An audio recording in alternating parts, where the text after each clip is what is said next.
Friends, ఈ వీడియోలో మనం ఎస్ఎస్సి జీడీకి సంబంధించిన ఒక ప్రీవియస్ పేపర్లోని అర్థమెటిక్ క్వశ్చన్ సాల్వ్ చేయబోతున్నాం. 20 ఫిబ్రవరి 2024 జరిగిన ఎస్ఎస్సి జీడీ ఎగ్జామ్ షిఫ్ట్ 3లో ఇచ్చిన పేపర్లోని అర్థమెటిక్ క్వశ్చన్స్ ఈ వీడియోలో సాల్వ్ చేద్దాం. First question, market price of a chair is ₹5,000. After giving 2 successive discounts of 10% and 8x%, the chair is sold for ₹3150. What is the value of X? ఒక కుర్చీ యొక్క ప్రకటిత ధర ₹5,000 అంట. 10% మరియు x% అనే రెండు వరుస తగ్గింపులు ఇచ్చిన తరువాత ఆ వస్తువుని ₹3,150కి అమ్మారు. ఎక్స్ యొక్క విలువ ఎంత? ఇక్కడ ఎక్స్ అంటే ఆ రెండవ తగ్గింపుని ఎక్స్ పేరుతో పిలుస్తున్నాడు, దాని యొక్క విలువ చెప్పాలి మనం. ఫ్రెండ్స్, డిస్కౌంట్ ఎల్లప్పుడు కూడా మార్కెట్ ప్రైస్ మీద క్యాలిక్యులేట్ చేయాలి. ఇక్కడ మార్కెట్ ప్రైస్ ₹5,000 ఇచ్చాడు కాబట్టి ఇక్కడ డిస్కౌంట్స్ అనేవి ₹5,000 పైన క్యాలిక్యులేట్ చేయాలి. కాబట్టి ముందుగా మార్కెట్ ప్రైస్ ఏదైతే ఉందో 5,000, దీనిపైన మనం ఆ డిస్కౌంట్స్ క్యాలిక్యులేట్ చేయాలి. ఫస్ట్ డిస్కౌంట్ 10%, 10% విలువ తగ్గించాడు. ఏ విలువైనా దానికి అది 100% ఉంటుంది అనేది పర్సంటేజ్లో మనం చెప్పుకునే ఒక బేసిక్ ప్రిన్సిపల్. మరి 100% నుంచి 10% తగ్గిస్తే ఇంకా మిగిలేదు 90%, అంటే దాని యొక్క విలువని 90%గా మార్చారు. 90% యొక్క ఫ్రాక్షన్ విలువ ఏమిటి? 9/10. కాబట్టి 5,000ని దాని యొక్క 9/10 వంతు విలువగా మార్చారు. అది మొదటి డిస్కౌంట్ అయిపోయింది. ఇక రెండవ డిస్కౌంట్ ఎక్స్ అన్నాడు. ఎక్స్ అనేది అక్కడ పెట్టడం వల్ల మనం ఏం చేయలేం కాబట్టి దాన్ని సంథింగ్ ఏదో ఎంతో శాతం తగ్గించారు. సంథింగ్ ఏదో డిస్కౌంట్ ఇస్తున్నాడు కాబట్టి నేనేమంటాను, డిస్కౌంట్ పర్సంటేజ్ అని రాస్తున్నాను. ఎందుకని మరలా డిస్కౌంట్ రాసుకుంటున్నావన్నా అంటే, ఫ్రెండ్స్ ఒకటి అర్థం చేసుకోండి, ఏ విలువైనా సరే దానికి అది 100% ఉంటుందని చెప్పాను. దాంట్లో x% తగ్గించేసిన తర్వాత ఎక్స్ తగ్గించిన తర్వాత మనం రాసుకోవాలంటే ఏం చేయాలి? 100లో నుంచి ఆ ఎక్స్ తగ్గిపోతే ఏదైతే ఉంటుందో అంత పర్సెంట్ వాల్యూ ఉంటుంది.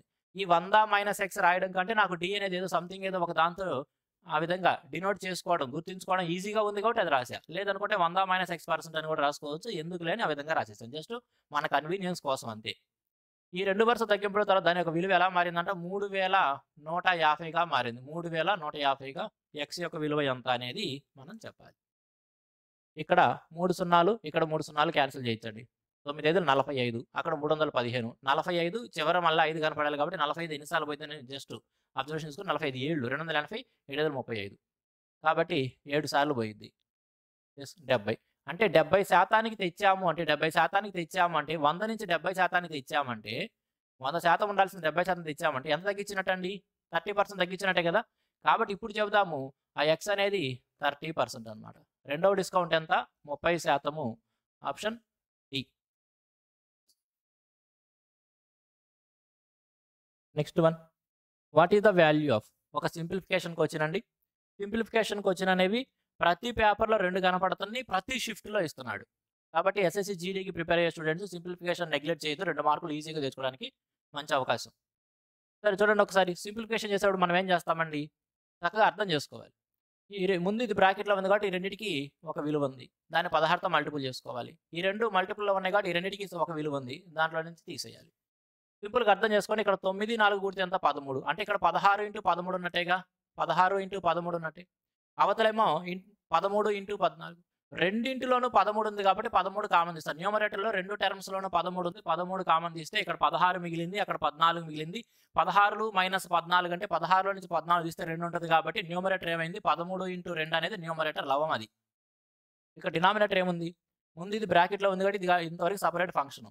12 12 కూడితే ఎంత? 24. అంటే 50లో నుంచి 24 తీసేయండి అని. 50లో నుంచి 24 తీస్తే ఏం మిగిలింది? 26. ఇప్పుడు ఇచ్చిన ఈక్వేషన్ని మనం ఎలా చూడొచ్చు? ఇచ్చిన భిన్నము లేకపోతే దాన్ని ఎలా చూడొచ్చు? పైన 13 26, కింద 26 ఉంది కాబట్టి 26ని 26తో డివైడ్ చేస్తే 1 మిగిలింది. ఆప్షన్ ఏ మన ఆన్సర్. ఇది చాలా ఈజీగా సాల్వ్ చేసుకోవచ్చు. సింప్లిఫికేషన్కి వచ్చిన తప్పనిసరిగా 2 ప్రతి పేపర్లో ఇస్తున్నాడండి, నెగ్లెక్ట్ చేయమాకండి. If selling price of table is 25% of its cost price, then what is the loss percentage? Selling price of table is 25% of its cost price. ఒక వస్తువు యొక్క అమ్మకం ధర అంట, దాని యొక్క కొన్న ధరలో 25% అంట. అటువంటిప్పుడు నష్ట శాతం ఎంత అన్నాడు. కొన్న ధరలో 25%కే అమ్ముతున్నావంటే మిగతా 75 నష్టపోతున్నట్టే కదండి. Just overall question, profit loss గురించి ఏ మాత్రం చిన్న కాన్సెప్ట్ అర్థం చేసుకుని ఉన్నా సరే డైరెక్ట్గా ఆన్సర్ పెట్టచ్చు. ఆప్షన్ ఏ 75% అని చేయాల్సిన అవసరమే లేదు. 25%కి అమ్ముతున్నామంటే ఏ విలువైనా దానికి అది 100% ఉంటుంది అనేది పర్సంటేజ్లో బేసిక్ ప్రిన్సిపల్. కాబట్టి 100% ఉండాల్సిన కాస్ట్ ప్రైస్లో 25%కి అమ్ముతున్నామంటే మిగతా 75% నష్టపోతున్నట్టే కదా, అదే చెప్పాలి. లేదనుకుంటే ఏం చేస్తారు? సెల్లింగ్ ప్రైస్ అనేది కాస్ట్ ప్రైస్లో 25%, కాబట్టి కాస్ట్ ప్రైస్ని 100 రూపాయలుగా అనుకుంటే అటువంటిప్పుడు సెల్లింగ్ ప్రైస్ ఏమైందండి, దీంట్లో 25% కాబట్టి 25, 100 పెట్టుకొని 25కి అమ్ముతున్నామంటే మిగతా 75 ఏమైందండి, 75 నష్టపోతున్నట్టే. పర్సంటేజ్లో ఇస్తున్నాడు కాబట్టి అన్ని పర్సంటేజ్లో తీసుకుంటే 75% అని అంటాము. ఇది కూడా రాయొద్దండి, అసలు రాయమని నేనైతే రికమెండ్ చేయను. కనీసం ప్రాఫిట్ లాస్ అనేదాన్ని కాన్సెప్ట్ ఒక్క 10 నిమిషాలు విన్నా సరే ఈ క్వశ్చన్ ఎవరైనా సరే క్వశ్చన్ చదువుతూనే ఆన్సర్ మార్క్ చేయగలరు. The price of a movie ticket was increased by 18%. The increase in the ticket price reduced the number of audience by 25%. What is the effect on revenue? The price of a movie ticket was increased by 18%. Ticket యొక్క ధర 18% పెంచారంట. Ticket ధర పెరిగింది కాబట్టి వచ్చే audience యొక్క సంఖ్య 25% తగ్గిపోయిందంట. మరి revenue పైన ఎఫెక్ట్ ఏమవుతుంది అనేది వచ్చింది. చూడండి, ఇటువంటి కేసెస్లో టికెట్ ధర అదేవిధంగా నంబర్ ఆఫ్ ఆడియన్స్ ఈ రెండింటిని మల్టిపుల్ చేసుకుంటే టోటల్ రెవెన్యూ వస్తుంది కదా. ఇలా ఎప్పుడైనా సరే రెండు అంశాలను ఒకదాంతో ఒకటి మల్టిపుల్ చేసుకున్నప్పుడు మనం రిజల్ట్ పొందుతూ ఉన్న ప్రతి చోట కూడా దానిపైన జరిగే మార్పులను పర్సంటేజ్లోని సక్సెసివ్ చేంజెస్ అంటే వరుస మార్పులు అనే కాన్సెప్ట్ ద్వారా సాల్వ్ చేసుకోవచ్చు.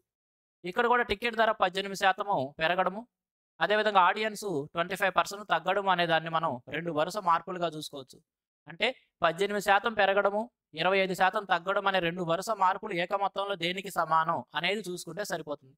ఎలా తీసుకుంటాం పర్సంటేజ్లు అంటే అటువంటివి A plus or minus B plus or minus AB by 100గా రాసుకుంటూ ఉంటాం కదండి, మనము రాసుకుంటూ ఉంటాం కదా.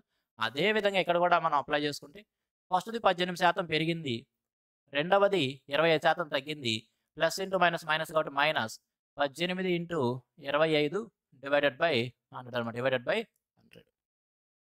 జస్ట్ ఒక్క స్టెప్తో సింప్లిఫై చేసుకోవచ్చు అండి. 18 నుంచి తీసేయాలి, ఏం తీసేయాలి, 18 నుంచి తీసేయాలి, ఏం తీసేయాలి. ఇక్కడ 18 ఇంటూ 25 బై 100 450 అంటే 4.5, 25 ఒక 4.5 29.5, 18లో నుంచి 29.5 తీసేయాలండి. కాబట్టి ఏమొస్తుంది మైనస్ 11.5, మైనస్ 11.5 అన్ని పర్సంటేజ్లో ఉంటాయి కాబట్టి పర్సంటేజ్ తగిలిద్దాం. మైనస్ అనేది తగ్గుదలను రిప్రజెంట్ చేసేది కాబట్టి డిక్రీజ్డ్ బై 11.5% అని చెప్పచ్చు.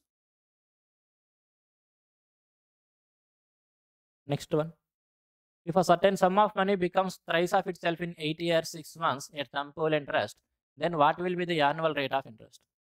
A certain sum of money becomes thrice of itself. కొంత డబ్బునంట సింపుల్ ఇంట్రెస్ట్కి ఇన్వెస్ట్మెంట్ చేసినప్పుడు 8 సంవత్సరాల 6 నెలల కాలంలో దానికి 3 ఇంతలు అయ్యిందంట. అటువంటిప్పుడు what will be the annual rate of interest, సంవత్సరానికి వడ్డీ శాతం ఎంత అనేది వచ్చింది. అసలు 3 ఇంతలు అవ్వడం అంటే అర్థమైందండి, రూపాయి పెట్టుబడి పెడితే 3 రూపాయలుగా మారడం, 100 రూపాయలు పెట్టుబడితే 300గా మారడం. ఓకే, పర్సంటేజ్లో మనం ఏం చెప్పుకుంటాం, 1 3గా మారిందంటే పెరిగింది అంతా 2. 2 అనేది దేనికి సమానం, 2 అనే న్యాచురల్ నెంబర్ పర్సంటేజ్ రూపంలో చూసుకున్నప్పుడు 200% సమానం కదండి. రైస్ అవ్వడం అంటే 1 అనేది 3 రూపాయలుగా మారడం, మరి పెరిగింది ఎంత 2. ఈ 2 అనేది పర్సంటేజ్ రూపంలో చూసుకున్నప్పుడు దేనికి సమానం అంటే 200%కి 200%. అంటే ఈ 8 సంవత్సరాల 6 నెలల కాలంలో ఎంత శాతం వడ్డీ సాధించామంటే 200% వడ్డీ సాధించాం. ఇది రాయకుండానే మన మనసులో మనం ఆలోచించుకోగలగాలి. ఎప్పుడు ఆలోచించగలం ఆ విధంగా అంటే పర్సంటేజ్ కాన్సెప్ట్ బాగా అర్థం చేసుకున్నప్పుడు. కాబట్టి ఆ ఫస్ట్ లైన్ చదువుతూనే థ్రైస్ అయింది అని అనగానే మనం అర్థమైపోవాలి 200% పెరిగింది. కాబట్టి ఇప్పుడు మనం ఎగ్జామ్లో రాయాల్సిన స్టెప్ ఏంది, ఈ పైన నేను రెడ్ కలర్లో రాసింది మీరు ఎగ్జామ్లో రాయాల్సిన స్టెప్ కాదు, మన మనసులో క్యాలిక్యులేట్ చేసుకోగలగాలి ఆ విధంగా. ఎప్పుడైతే 200% పెరిగిందని అర్థమైందో ఇప్పుడు బ్లూ కలర్లో రాస్తానది ఎగ్జామ్లో రాయాల్సిన స్టెప్. 200 డివైడెడ్ బై ఎంత కాలంలో 8 సంవత్సరాల 6 నెలలు అంటే 8.5 సంవత్సరం. 8.5 సంవత్సరాన్ని ఫ్రాక్షన్ వాల్యూ ఏమి రాసుకోవచ్చు అండి, 8.5 సంవత్సరాన్ని 17/2గా రాసుకోవచ్చు కదండి 8.5ని. కాబట్టి ఆ 17/2తో డివైడ్ చేసుకోవాలి. మొత్తం 200% సంపాదించాం, 17/2% చొప్పున 17/2. కాబట్టి పర్ ఇయర్కి ఎంత శాతం తెలిసిపోయింది, 400/17. 400/17 ఇది మనం ఎగ్జామ్లో రాయాల్సిన స్టెప్. ఈ బ్లూ కలర్లో రాసింది మాత్రమే. ఇప్పుడు 17 రెళ్ళు వరకు వెళ్ళగలం, 17 34 60 ఉంది కాబట్టి 17 4 వెళ్ళలేం, 17 3 23 పాయింట్ సంథింగ్ ఏదో వచ్చింది, 23 పాయింట్ సంథింగ్ ఉన్నది ఆప్షన్ 3 ఆప్షన్స్ అదే ఆన్సర్గా మార్క్ చేద్దాం. Next one, if P is to Q is to R is equal to 9 is to 10 is to 11, then what is the value of P plus Q, Q plus R, R plus P? చాలా ఈజీగా వచ్చింది కదండి. PQR ఈ మూడిటి యొక్క ratio అంట 9 is to 10 is to 11 అంట. PQ యొక్క sum, QR యొక్క సమ్ము, RP యొక్క సమ్ముల యొక్క రేషియో మనం చెప్పాలి. పీకి క్యూకి సమ్. ఇక్కడ రేషియో ప్రకారం పీని 9 అని, క్యూని 10 అని, ఆర్ని 11 అని తీసేసుకోవచ్చు. ఇచ్చిన వాల్యూ ఇచ్చినట్టే తీసుకోవచ్చు. పీక్యూ సమ్ చేయాలంటే ఈ రెండింటిని సమ్ చేయాలి. ఎంత అయిద్దండి? 19. 19 అనేది ఎప్పుడైతే మనకి ప్రైమ్ నెంబర్ వచ్చిందో అవతల మనం రేషియో రాసిన తర్వాత సింప్లిఫై చేస్తానికి అవకాశం ఉండదు కదా. కాబట్టి 19 అనేది అంతే ఉండిపోయింది. కాబట్టి ఒకవేళ 19తో స్టార్ట్ అయ్యే ఆప్షన్ ఎగ్జామ్లో ఒకటే ఇచ్చినట్లయితే, ఒకవేళ 19తో స్టార్ట్ అయ్యే రేషియో ఆప్షన్స్లో ఒకటి మాత్రమే ఉన్నట్లయితే అదే ఆన్సర్గా మార్క్ చేసేయండి, ఎగ్జామ్లో టైం సేవ్ చేసుకోవడం కోసం. ఇక్కడ అన్నీ ఇచ్చాడు కాబట్టి చేద్దాం.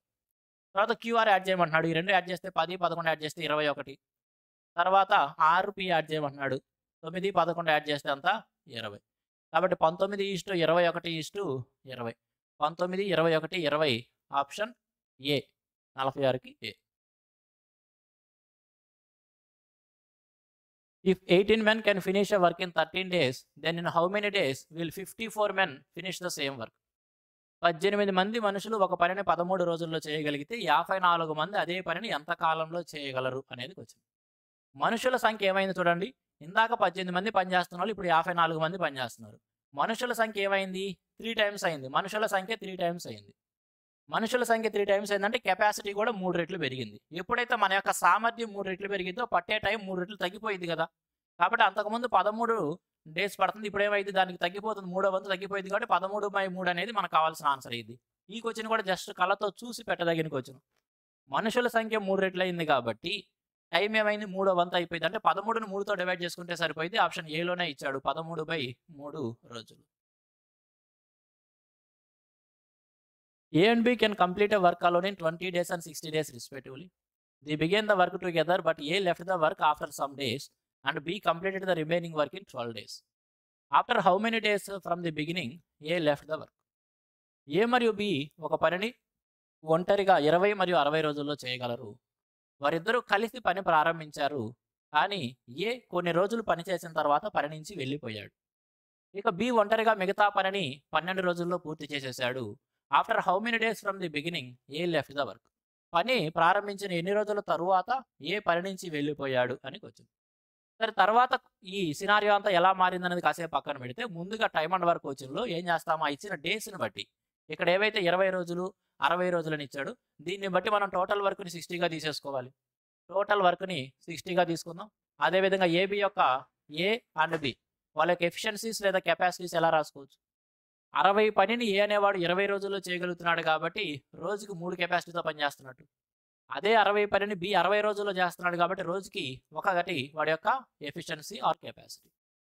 ఇప్పుడు సినారియో ఏమన్నాడు? వాళ్ళిద్దరూ కలిసి పని ప్రారంభించారు, బాగానే ఉంది. కొన్ని రోజుల తర్వాత ఏ పని నుంచి వెళ్ళిపోయాడు. ఇక మిగిలిన పనిని బి ఒంటరిగా 12 రోజుల్లో పూర్తి చేశాడు అంటున్నాడు. ఆ విధంగా వాళ్ళు పని పూర్తి చేశారు. ఏ ముందుగా ఎన్ని రోజులు పని చేశాడో మనకి తెలియదు కాబట్టి మనకి తెలవదని పక్కన పెట్టేద్దాం. మనకేం తెలుసు? ఆఖరి 12 రోజుల పాటు బి ఒంటరిగా పని చేశాడని అయితే మనకు తెలుసు కదా. ఆఖరి 12 రోజులు బి ఒంటరిగా పనిచేశాడు. బి ఒక్కొక్క రోజుకి ఒకటి చొప్పున 12 రోజుల్లో ఎంత పని చేయగలడు అంటే 12 పని చేయగలడు. మొత్తం పని పూర్తయింది అంటే 60 పనిలో ఈ 12 పోతే ఇక రిమైనింగ్ వర్క్ ఏముంటుందండి? Remaining work 48. ఈ 48 పని ఎవరు చేసి ఉండాలి అంటే స్టార్టింగ్లో ఏబి ఇద్దరు కలిసి కొన్నాళ్ళు పనిచేశారు కదా, అప్పుడు వాళ్ళిద్దరూ కలిసి ఈ 48 పని పూర్తి చేశారు. ఇప్పుడు వాళ్ళిద్దరూ కలిసి ఎన్నాళ్ళు పనిచేశారో తెలిసింది. ఇప్పుడు వాళ్ళిద్దరూ కలిస్తే రోజుకి 3 + 1 4 చేయగలరు. వాళ్ళిద్దరూ కలిస్తే రోజుకి 4 కెపాసిటీతో 48 వరకు చేస్తానికి 12 రోజులు పట్టింది. అంటే 12 రోజుల పాటు వాళ్ళిద్దరూ కలిసి పనిచేశారు. వాళ్ళిద్దరూ ఎన్ని రోజులు కలిసి పని చేశారని అడిగినా, ఎన్ని రోజుల తరువాత ఏ వెళ్ళిపోయాడు అని అడిగినా ఒకటే కదా. ఎప్పుడైతే కలిసి పని చేశాడో అప్పటి నుంచి వెళ్ళిపోయాడు. కాబట్టి క్వశ్చన్ ఎలా అడిగినా, ఇక్కడేమో ఏ ఎన్ని రోజుల తర్వాత పని నుంచి వెళ్ళిపోయాడు అని అడిగాడు. ఇదే క్వశ్చన్ ఇక్కడ వరకు ఇప్పుడు ఏదైతే డేటా ఇచ్చాడో నేను బ్రాకెట్లో పెట్టానో అక్కడ వరకు సేమ్ ఇచ్చి లాస్ట్ లైను వాళ్ళిద్దరూ కలిసి ఎన్ని రోజుల పాటు పనిచేశారు అని అడిగినా కూడా ఇదే ఆన్సర్ అయింది, 12 రోజులు. Option A. Friends, SSC GD constable ఎగ్జామ్కి ప్రిపేర్ అవుతున్న స్టూడెంట్స్ కోసం ఒక complete and the best arithmetic and reasoning కోర్స్ని నేను ఆఫర్ చేస్తున్నాను. ఫ్రెండ్స్, ఎస్ఎస్సి జీడీలో మనకి అర్థమెటిక్ అండ్ రీజనింగ్ కలిపి మొత్తం 80 మార్కులు వెయిటేజ్ ఉంటుందండి. ఎవరైతే ఈ 80కి 80 మార్కులు పొందాలనుకుంటారో వారందరూ తప్పనిసరిగా ఈ కోర్సులో జాయిన్ అవ్వండి. మరి ఈ కోర్సులో జాయిన్ అవ్వడం ద్వారా ఎగ్జామ్లో మనం 80కి 80 మార్కులు ఎలా పొందగలం అనుకుంటే, మీకు ఏ ఇతర కోర్సులోనూ చెప్పని విధంగా ప్రతి చాప్టర్కి కూడా సపరేట్ కాన్సెప్ట్ వీడియోస్ ద్వారా కంప్లీట్ కాన్సెప్ట్ని ఎక్స్ప్లెయిన్ చేయడం జరుగుతుంది. మీకు కంప్లీట్ కాన్సెప్ట్ అర్థమైన తరువాత ఎగ్జామ్లో వచ్చే each and every model question cover అయ్యే విధంగా క్వశ్చన్స్ అన్నిటిని కలెక్ట్ చేసి వాటన్నిటిని కాన్సెప్చువల్ షార్ట్కట్స్ ద్వారా సాల్వ్ చేసి ఎక్స్ప్లెయిన్ చేయడం జరుగుతుంది.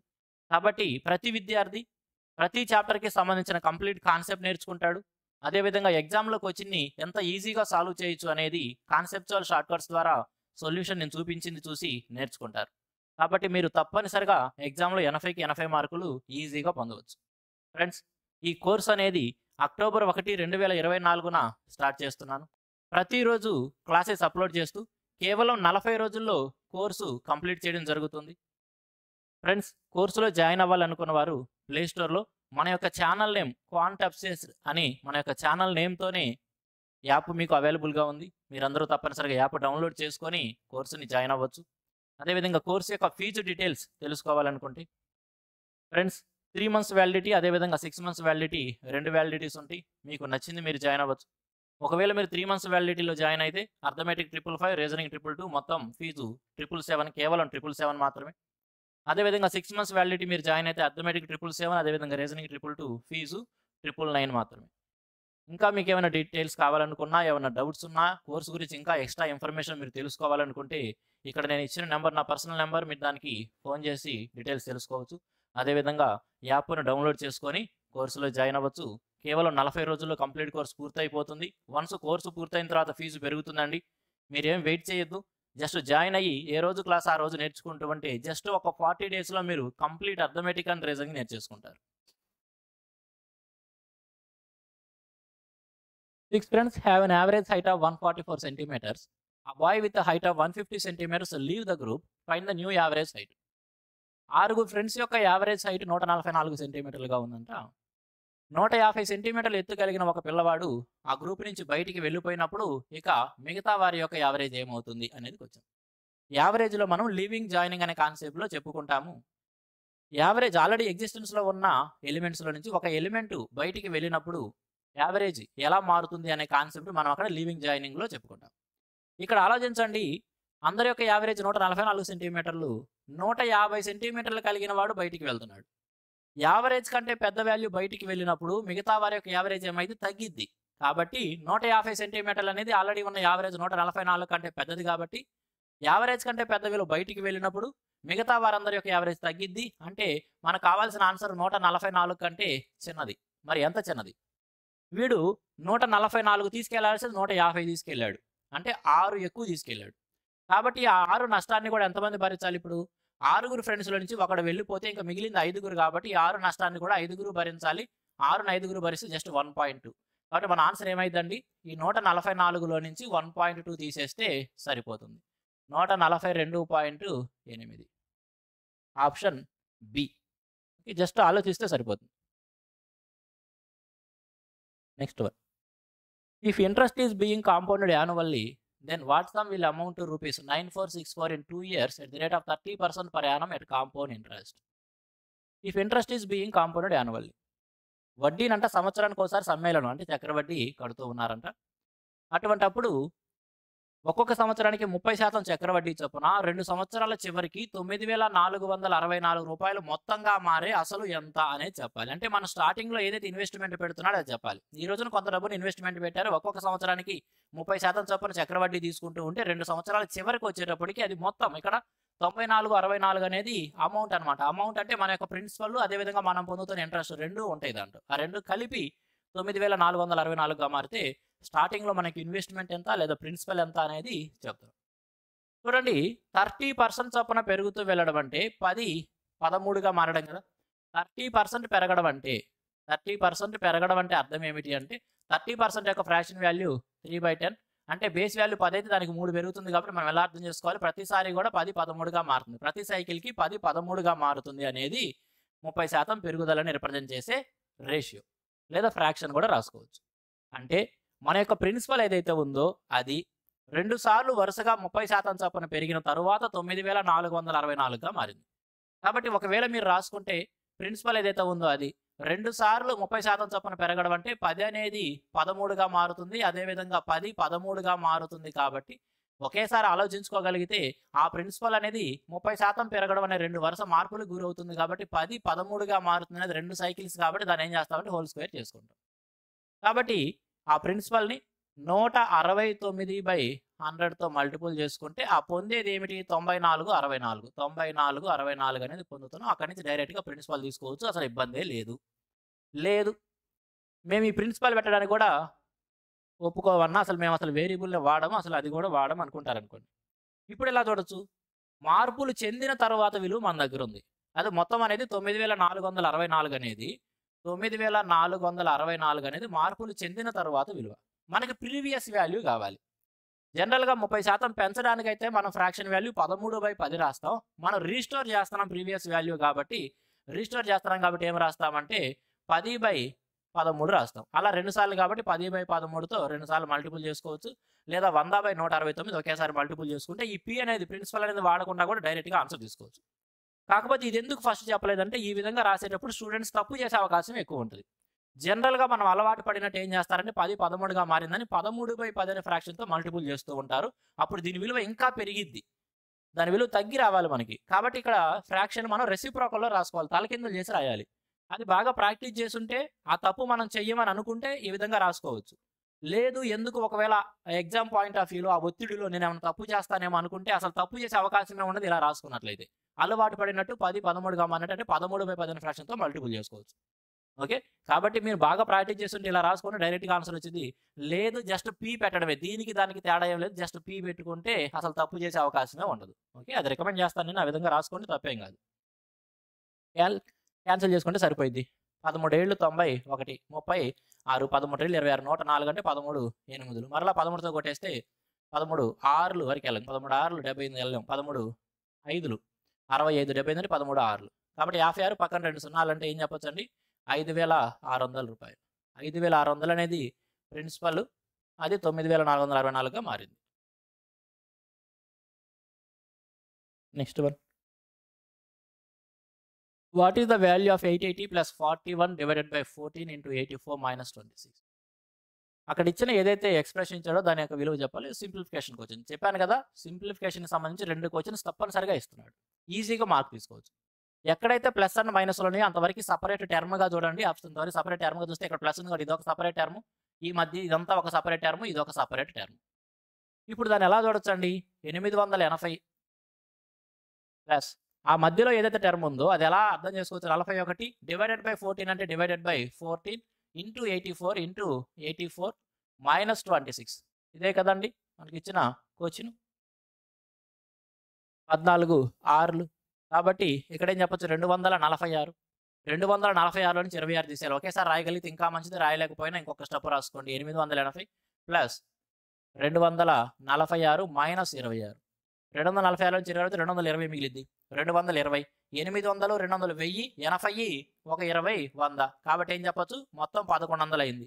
1100 ఆప్షన్ బిలో ఇచ్చాడు 1100. The difference between the cost price and selling price is rupees 264. If profit percentage is 33%, then what is the selling price? Cost ప్రైస్కి సెల్లింగ్ ప్రైస్కి మధ్య డిఫరెన్స్ 264 అంట. ఒక వస్తువు యొక్క కొన్న ధరకి అమ్మకం ధరకి మధ్య డిఫరెన్స్ 264 అన్నాడు. అసలు కొన్న ధరకి అమ్మకం ధరకి మధ్య డిఫరెన్స్ ఏమైందండి? What is the difference between the cost price and selling price? అదే ఐదర్ లాభం అన్న అయింది లేదా నష్టం అన్న అయింది. అదే కదా లాభము లేదా నష్టం అంటే కొన్న ధరకి అమ్మకం ధరకి మధ్య డిఫరెన్సే కదా. ప్రాఫిట్ లాస్ అనే కాన్సెప్ట్ జస్ట్ అర్థం చేసుకుంటే చాలు. మరి ఒకవేళ సెల్లింగ్ ప్రైస్ ఎక్కువగా ఉంటే అంటే కాస్ట్ ప్రైస్ కంటే సెల్లింగ్ ప్రైస్ ఎక్కువగా ఉంటే ఆ డిఫరెన్స్ని మనం ఏమంటామంటే లాభం అంటాం. ఒకవేళ కాస్ట్ ప్రైస్ కంటే సెల్లింగ్ ప్రైస్ తక్కువగా ఉంటే వాటి మధ్య డిఫరెన్స్ నష్టం అంటాం. ఏదైనా సరే వాటి మధ్య డిఫరెన్సే లాభం కానీ నష్టం కానీ అయింది. ఇక్కడ ఫస్ట్ లైన్లో ఎప్పుడైతే కాస్ట్ ప్రైస్కి సెల్లింగ్ ప్రైస్కి డిఫరెన్స్ 264 అని చెప్పాడో వెంటనే ఆ 264 వచ్చిన లాభము లేదా నష్టానికి సమానం అనేది మన బ్రెయిన్లో రావాలి. తరువాత లైన్లో ఏమన్నాడు? The profit percentage is 33%. అక్కడ లాభం అన్న అవ్వచ్చు లేదా నష్టం అన్న అవ్వచ్చు, కానీ ఇక్కడ క్లారిటీ ఇచ్చాడు మనకి అది లాభమే అని చెబుతున్నాడు. ఆ లాభ శాతం ఎంత అంట? 33% అంట. అటువంటిప్పుడు సెల్లింగ్ ప్రైస్ ఎంత?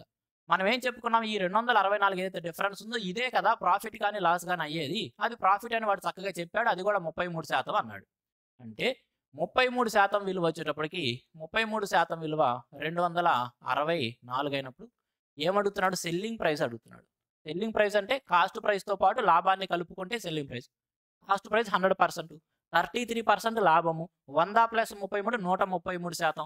కాబట్టి మనం చెప్పాల్సింది ఏంటండి, 133% విలువ చెప్తే సరిపోతుంది. 33 ఎంత అయితే 133 ఎంత అనేది చెప్తే సరిపోతుంది. 33 ఎన్నిసార్లు పోయింది, చివరిలో యూనిట్ డిజిట్ 4 రావాలి కాబట్టి 8 సార్లు 8 240 280 8 సార్లు పోయింది. కాబట్టి 8 × 133 మనకు కావాల్సిన ఆన్సర్. 13 ఎందులు 104 కాబట్టి 1040, అదేవిధంగా 8 3 24, 1064. 1064 అనేది మన ఆన్సర్ అండి. ఎక్కడిచ్చాడు, ఆప్షన్ ఏలో ఉంది.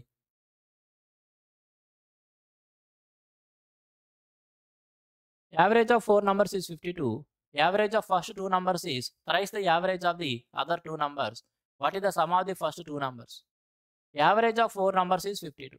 4 సంఖ్యల యొక్క సరాసరి 52గా ఉందంట. Average of first 2 numbers is thrice the average of the other 2 numbers. మొదటి 2 సంఖ్యల యొక్క సరాసరి తరువాతి 2 సంఖ్యల యొక్క సరాసరికి 3 రెట్లు ఉందంట. What is the sum of the first 2 numbers? మొదటి 2 నంబర్స్ యొక్క సమ్ ఎంత అనేది క్వశ్చన్. సరే చూడండి, ముందుగా ఏమన్నాడంటే 4 సంఖ్యల యొక్క యావరేజ్ 52గా ఇచ్చాడు. దాంట్లో ఒక 2 సంఖ్యల యొక్క యావరేజ్, అదేవిధంగా మరొక 2 సంఖ్యల యావరేజ్ 2 గ్రూప్స్గా చేసుకున్నాడు. మొదటి 2 సంఖ్యల యొక్క యావరేజ్ అంట, తరువాతి 2 సంఖ్యల యొక్క యావరేజ్కి త్రైస్ ఉంది. కాబట్టి వీటి యొక్క యావరేజ్ 1 రేషియోగా తీసుకుంటే దీని ఏమైతే త్రైస్ అంటే 3 రేషియో అవుతుంది. అవునా? మనం చెప్పాల్సింది సమ్ ఆఫ్ ది ఫస్ట్ 2, ఈ రెండింటి యొక్క సమ్ చెప్పాలి. ఈ 4 సంఖ్యల యొక్క యావరేజ్ 52గా ఇచ్చాడు కాబట్టి ఇక్కడ నుంచి ఈ రెండింటిని 2 గ్రూపులుగా 2:2 రేషియోలో డివైడ్ చేసుకున్నాము. 3:1 వాటి యొక్క యావరేజ్ ఉంది. కాబట్టి ఇక్కడ వెయిట్ యావరేజ్ తీసుకున్నాం అనుకోండి. 2 3 ఎంత 6 ప్లస్ 2 1 ఎంత 2, ఇది సమ్ అయింది. డివైడెడ్ బై నెంబర్ అంటే 2 2 కలిపితే ఎంత అండి 4. కాబట్టి 6 2 కలిపితే 8/4 అంటే ఏం చెప్పొచ్చు 2. 2 అనేది యావరేజ్ అండి.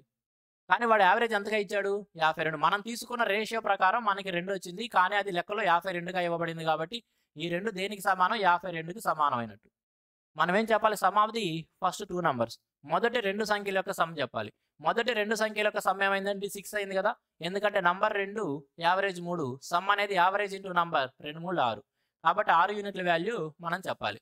2 అనేది ఎంత అయినప్పుడు 6 అనేది 3 రెట్లు. 52 3 156, 156. Option C. The ratio of copper and zinc in brass is 25:12. How much amount of copper will be there in 370 kg of brass? The ratio of copper and zinc in brass is 25:12. బ్రాస్లో కాపరు జింకుల యొక్క ratio అంట 25:12గా ఉందంట. అక్కడ మొత్తం brass వచ్చినప్పటికి 370 కేజీలు ఉంటే దానిలో copper యొక్క పరిమాణం ఎంత అనేది వచ్చింది. ఇప్పుడు ఈ మొత్తం బ్రాస్ అన్నాడంటే రేషియో, ఈ బ్రాస్ యొక్క రేషియో ఏదైతే ఉందో ఈ 2 కాంపోనెంట్స్ని యాడ్ చేసుకుంటే టోటల్ బ్రాస్ అయింది కదా. కాబట్టి 25 12 2 యాడ్ చేస్తే వచ్చే 37 అనేది దేనికి సమానంగా ఇచ్చాడంటే 370కి సమానంగా ఇచ్చాడు. మనం ఏం చెప్పాలి, బ్రాస్ అంటే రేషియో ప్రకారం మనం ఏం చెప్పాలి, కాపర్ చెప్పాలి. రేషియో ప్రకారం కాపర్ అనేది ఫస్ట్ టర్మ్ కాబట్టి 25 యూనిట్ల వాల్యూ చెప్పాలి, 25 యూనిట్స్ వాల్యూ చెప్పాలి. 37 370 అయితే 25 కూడా 25 పక్కన 0 తగిలేస్తే సరిపోయింది 250. చాలా ఈజీ క్వశ్చన్. ఎక్కడ ఇచ్చాడు, ఆప్షన్ ఏలో ఇచ్చాడు 250. Market price of an article is 28500 and its selling price is 15,675. What is the discount percentage? ఒక వస్తువు యొక్క మార్కెట్ ప్రైస్ ప్రకటిత ధర 28,500 రూపాయలంట. దాని యొక్క సెల్లింగ్ ప్రైస్ అమ్మకపు ధర 15,675 అంట. అటువంటిప్పుడు డిస్కౌంట్ పర్సంటేజ్ తగ్గింపు శాతం ఎంత అంటున్నాడు. మార్కెట్ ప్రైస్కి సెల్లింగ్ ప్రైస్కి రేషియో తీసుకుందాం సరిపోతుంది. ఇప్పుడు మార్కెట్ ప్రైస్ ఎంత 285.00, 285.00 మార్కెట్ ప్రైస్. సెల్లింగ్ ప్రైస్ ఏమో 15,675, 15,675 సెల్లింగ్ ప్రైస్. రేషియో తీసుకుంటే సరిపోతుంది. ఇప్పుడు రెండింటిని కూడా 2 25తో క్యాన్సిల్ అవుతాయి కాబట్టి 25తో కొట్టేద్దాం. 25 1లు 35 అంటే 25 1లు 19 అంటే 25 4లు 0. 20తో కొట్టేస్తే 25 6 150, 67 అంటే 25 2 50 175 అంటే 25 7 114 627 7 2 9 3తో పోయింది 4 5 6 3తో పోద్ది 6 7 2 9 3తో పోయింది కాబట్టి మరొకసారి 3తో క్యాన్సిల్ చేసేద్దాం. 3 3 9 24 అంటే 3 8 0. ఇక్కడ 3 2 3 9 209 380 209. ఈసారి మరలా ఇది ఇంక 3తో క్యాన్సిల్ కాదు, 2తో పోదు. ఓకే, ఏం చేద్దామంటే ఇది మనకు ఒకసారి ఆప్షన్లు చూసుకుంటే మరీ అంత దగ్గరగా లేవు కాబట్టి 209 నేను ఏం చేస్తాను అంటే 210గా తీసుకుంటున్నాను. 210గా అప్పుడు 0, 0 క్యాన్సిల్ చేసేద్దామండి. 38 కాస్త 21 అయిందంటే 17 వచ్చేటప్పటికి 17 వచ్చేటప్పటికి డిస్కౌంట్ ఇచ్చినట్టు ఎక్కడ 38 పైన ఇంటూ 100 పెడతాం కదా పర్సెంటేజ్ కావాలి కాబట్టి జీరోస్ పెట్టుకోవచ్చు. ఇప్పుడు సింప్లిఫై చేసామనుకోండి. ఇప్పుడు సింప్లిఫై చేస్తే 38 ఎన్నిసార్లు వెళ్ళగలం? 5 సార్లు అయితే వెళ్ళలేం. కాబట్టి 4 సార్ల వరకే వెళ్ళగలం. 4 సార్లు వెళ్ళగలం. 120, 4, 32, 152 అంటే 18, 180 ఉంది. ఇప్పుడు కూడా ఎన్నిసార్లు వెళ్ళగలం? 38 4 సార్లు వెళ్ళగలం. ఓకే, 4 సార్లు వెళ్ళగలం. 44 పాయింట్ సంథింగ్ ఏదో వస్తుంది కాబట్టి ఏం చేస్తానంటే 45% అనేది పెట్టేస్తాను. Option D. Next one. If 25 is subtracted from a number, then the number becomes 50% of itself. What is the number? ఒక సంఖ్య నుండి 25ని తీసివేసినప్పుడు ఆ సంఖ్య దాని యొక్క 50%గా మారుతుంది. ఆ సంఖ్య ఏమిటి అంటున్నాడు. ఫ్రెండ్స్, ఏ విలువైనా దానికి అది 100%గా ఉంటుంది అనేది బేసిక్ ప్రిన్సిపల్. 50% అయ్యిందంటే సగం అయ్యింది. ఎందుకు సగం అయ్యిందంటే సగం తీసేసినప్పుడు. మరి ఏం తీసేసామంటే 25. అంటే ఆ 25 ఈ 50% సగానికి సమానం అవ్వాలి కదా. సగం 25 అయినప్పుడు కంప్లీట్ ఏమైందండి? 50 కదా. ఎంత ఈజీ క్వశ్చన్ అండి అసలు. ఈ పేపర్లో ప్రాఫిట్ లాస్ నుంచి 2 క్వశ్చన్స్ జస్ట్ కాన్సెప్ట్ తెలిస్తే చదువుతూనే ఆన్సర్ పెట్టగలిగేది ఇచ్చాడు. ఇది పర్సంటేజ్ నుంచి చదువుతూనే ఆన్సర్ పెట్టగలిగేది 2 ఇచ్చాడు. పర్సంటేజ్ నుంచి కూడా జస్ట్ కళ్ళతో చూసి కాన్సెప్ట్స్ తెలుసుకుంటే చదువుతూనే ఆన్సర్ పెట్టగలిగేవి. 56కి A. A person covers first 11 kilometers in 60 minutes and next 22 kilometers in 30 minutes. What is the average speed of the whole journey? ఒక వ్యక్తి అంట ఒక 11 కిలోమీటర్ల దూరాన్ని 60 నిమిషాల టైంలోను, మరొక 22 కిలోమీటర్ల దూరాన్ని 30 నిమిషాల టైంలోను ప్రయాణించాడంట. ఈ మొత్తం ప్రయాణానికి అతని యొక్క సరాసరి వేగం ఎంత అంటున్నాడు. ఎప్పుడైనా సరే యావరేజ్ స్పీడ్ అనేది ఎలా వచ్చిందండి? టోటల్ డిస్టెన్స్, మనం ప్రయాణించిన మొత్తం దూరాన్ని దానికి తీసుకున్న టోటల్ టైంతో డివైడ్ చేస్తే వచ్చింది. Total distance divided by total time. ఇక్కడ టోటల్ డిస్టెన్స్ ఇది మనసులో ఉండాలి. ఎగ్జామ్ మీరేం రాయకూడదు, అది మనసులో ఉంటే చాలు. టోటల్ డిస్టెన్స్ ఎంత ప్రయాణించాడు? ఒక చోట ఏమో 11 కిలోమీటర్లు, మరొక చోట ఏమో 22, కాబట్టి మొత్తం 33 కిలోమీటర్ల దూరం ప్రయాణించాడు. టోటల్ టైం ఏం తీసుకున్నాడు? పైన కిలోమీటర్లో రాసావు కాబట్టి కింద టైం అనేది తప్పనిసరిగా గంటలోనే రాయాలి. ఇక్కడ 60 నిమిషాలు, ఇక్కడ 30 నిమిషాలు, మొత్తం 90 నిమిషాలు. 90 నిమిషాలు అంటే ఏంది? గంటన్నర. గంటన్నర ఎలా రాయొచ్చు? 3/2. కాబట్టి ఇక్కడ 3 రాస్తున్నాను, పైకి 2 వెళ్తుంది. 3 1 3 11 కొట్టేస్తే 11 అంతా 22 km/h అనేది యావరేజ్ స్పీడ్. Option C. ఎగ్జామ్లో ఈ బ్లూ కలర్లో రాసింది మాత్రమే రాయాలి, పైన రెడ్ది జస్ట్ మీకు తెలియడం కోసం రాశాను. What is the value of మరొక సింప్లిఫికేషన్ క్వశ్చన్. ఎప్పుడైనా సింప్లిఫికేషన్ క్వశ్చన్స్లో ఏం చేస్తామంటే ఒకవేళ బ్రాకెట్స్ అనేవి ఇన్వాల్వ్ అయితే అన్నిటికంటే చిన్న బ్రాకెట్ ఏదైతే ఉందో అక్కడి నుంచి స్టార్ట్ చేసుకుంటూ వెళ్తాం. ఇక్కడ అన్నిటికంటే చిన్న బ్రాకెట్, దీని యొక్క విలువ 24 × 4 డివైడెడ్ బై 16. 24 4 96, 96ని 16తో డివైడ్ చేస్తే 6 వచ్చింది. కాబట్టి ఈ బ్రాకెట్ మొత్తం విలువ 6. ఇక్కడ తర్వాత ఈ బ్రాకెట్ చూస్తే 24 డివైడెడ్ బై 4 ఆఫ్ 6. 4 ఆఫ్ 6 అంటే 4 ఆలు 24. 24ని 24తో డివైడ్ చేస్తే ఏం మిగిలిద్ది అంటే 24ని 24తో డివైడ్ చేస్తే 1 మిగిలిద్ది. అంటే ఈ బ్రాకెట్ వరకు మొత్తం విలువ ఎంత అండి? 1. మొత్తం విలువ ఎంత? 1. ఏం చేయమంటున్నాడు? ఆ 1ని 19తో మల్టిపుల్ చేయమంటున్నాడు. 19ని 1తో మల్టిపుల్ చేస్తే 19 అయింది. కాబట్టి ఆన్సర్ ఏం చెప్పొచ్చు? Option B. చాలా easy simplification questions. 2 numbers are in the ratio 11:13. Their HCF is 7. Find the numbers. 2 సంఖ్యలు 11:13 నిష్పత్తిలో ఉన్నాయంట. వాటి యొక్క HCF 7గా ఉందంట. ఆ సంఖ్యలు ఏమిటి అంటున్నాడు. ఇక్కడ మనం గమనించుకోవాల్సింది ఈ 11, 13 రెండు కూడా కోప్రైమ్స్, ఒకదానికొకటి కోప్రైమ్స్ అన్నమాట. చూడండి, if A B are coprimes and HCF is capital హెచ్గా అనుకుందాము. ఏబి అనేవి 2 కోప్రైమ్స్ అయ్యి వాటి యొక్క HCF సంథింగ్ ఏదో ఒరిజినల్ నెంబర్స్ ఉన్నాయో వాటి యొక్క HCF హెచ్గా అయితే ఆ నంబర్స్ అటువంటిప్పుడు ఆ నంబర్స్ ఏమవుతాయి అంటే ఏదైతే HCF ఉందో దాంతో ఫస్ట్ కోప్రైమ్ని మల్టిపుల్ చేసుకుంటే ఫస్ట్ నెంబర్ వచ్చింది. ఇదే HCFతో సెకండ్ కోప్రైమ్ మల్టిపుల్ చేసుకుంటే సెకండ్ నెంబర్ వచ్చింది. ఇది కాన్సెప్ట్ అనమాట. HCF అండ్ LCM అనే కాన్సెప్ట్లో మనం చెప్పుకుంటాం. కోప్రైమ్స్ అంటే సహప్రధాన సంఖ్యలు, అంటే వాటి మధ్య ఒకటి తప్పితే ఏ ఉమ్మడి కారణాంకం లేదని. If 2 numbers don't have any common factor rather than 1, then those numbers are said to be co-primes. కాబట్టి ఇక్కడ 11, 13 అనేవి 2 కూడా ఒకదానికొకటి కోప్రైమ్స్. హెచ్సిఎఫ్ 7 అన్నాడు కాబట్టి ఆ రెండు నెంబర్స్ ఏమిటంటే 7తో 11ని మల్టిపుల్ చేస్తే ఫస్ట్ నెంబర్ వచ్చింది 77గా. అదే 7తో సెకండ్ నెంబర్ 13ని మల్టిపుల్ చేస్తే వచ్చింది 91. కాబట్టి ఆ రెండు నెంబర్స్ 77, 91 కళ్ళతో చూస్తే ఆన్సర్ పెట్టొచ్చు. ఈ కాన్సెప్ట్ మన మనసులో ఉంటే 11 ఏళ్ళు 77, 13 ఏళ్ళు 91 అని కళ్ళతో చూసి ఆన్సర్ పెట్టొచ్చు. Option C. Next one. The radius of a sphere is 4.2 centimetre. What is the volume of the sphere? ఒక స్పియర్ యొక్క రేడియస్ వచ్చేటప్పటికి 4.2 సెంటీమీటర్లుగా ఉంది. అటువంటిప్పుడు దాని యొక్క వాల్యూమ్ ఘనపరిమాణం ఎంత అంటున్నాడు. జనరల్‌గా మనం ఇటువంటి క్వెషన్స్ వచ్చినప్పుడు 2D ఆర్ 3D మెన్సురేషన్‌కి సంబంధించిన క్వెషన్స్ వచ్చినప్పుడు మనం దానికి ఏదైతే వాడాల్సిన ఫార్ములా ఉందో దానిలో పై అనేది ఇన్వాల్వ్ అయినప్పుడు, పై అంటే 22/7 అంటే అది 11 యొక్క మల్టిపుల్ కాబట్టి పై అనేది ఇన్వాల్వ్ అవుతూ ఉన్నప్పుడు ఆప్షన్స్‌లో ఏం వెతుక్కుంటామంటే 11 యొక్క మల్టిపుల్సే వెతుక్కుంటాము. ఖచ్చితంగా 11 యొక్క మల్టిపులే ఆన్సర్ అవ్వాలి. ఒకవేళ అటువంటి ఆప్షన్ ఒకటే ఇచ్చినట్లయితే క్వెషన్ సాల్వ్ చేయకుండా అదే ఆన్సర్‌గా మార్క్ చేసుకుంటే ఎగ్జామ్‌లో టైం సేవ్ అయ్యిద్ది. కానీ 11 యొక్క మల్టిపుల్ వెతుకుతానికి కొన్ని లిమిటేషన్స్ ఉన్నాయి. అప్రాక్సిమేట్ వాల్యూ ఉన్నప్పుడు తీసుకోకూడదు. డెసిమల్స్ వస్తున్నప్పుడు తీసుకోకూడదు. చక్కగా ఒక కంప్లీట్ న్యాచురల్ నెంబర్ ఉన్నప్పుడు మాత్రమే తీసుకోవాలి. అప్పుడు మాత్రమే ఎగ్జాక్ట్ వచ్చింది. ఎందుకంటే డెసిమల్ ఇక్కడ మనం రౌండ్ అప్ చేసి చెబుతాం. ఒకవేళ ఇంకా కంటిన్యూ అవుతూ ఉన్నా అక్కడితో ఆపి చెబుతాం. అటువంటప్పుడు అది పర్టికులర్ నెంబర్ కాదు కదా! అదేవిధంగా అప్రాక్సిమేషన్ చెప్పేటప్పుడు కూడా దగ్గరలో నెంబర్ చెప్పుకుంటాం. అటువంటి కేసులో కూడా 11 యొక్క మల్టిపుల్ వెతకలేం. కాబట్టి ఇక్కడ 11 యొక్క మల్టిపుల్ వెతుక్కొని ఆన్సర్ పెట్టే అవకాశం ఎగిరిపోయింది. లేదు, ఎందుకంటే అన్ని ఆప్షన్స్ డెసిమల్స్‌లో ఉన్నాయి కాబట్టి 11 యొక్క మల్టిపుల్ వెతికి ఆన్సర్ పెడితే తప్పు ఆన్సర్ వచ్చింది. కాబట్టి బేసిక్‌గా చేయాల్సిందే.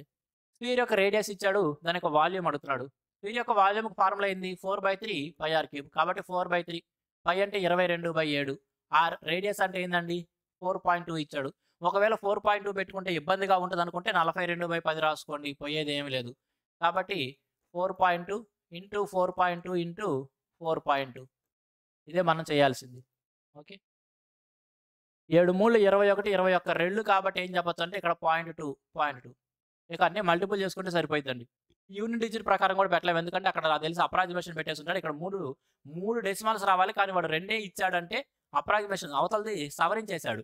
కాబట్టి ఇక్కడ మనం యూనిట్ డిజిట్ తీసుకుంటామన్నా కూడా రాదు. ఎందుకంటే ఇక్కడ 4 16 వచ్చిందా 4 24 చివరిలో 4 రావాలి. 4 అనేది లేదు. ఎందుకంటే అక్కడ మూడో డెసిమల్ రాయకుండా అప్రాక్సిమేట్‌గా చెప్పేశాడు. జస్ట్ ఇది అన్ని మల్టిపుల్ చేసుకుంటే ఆన్సర్ వచ్చేసిద్ది. జస్ట్ మీరు మల్టిపుల్ చేసేయండి. అంతకు మించి చెప్పేది ఏమీ లేదు.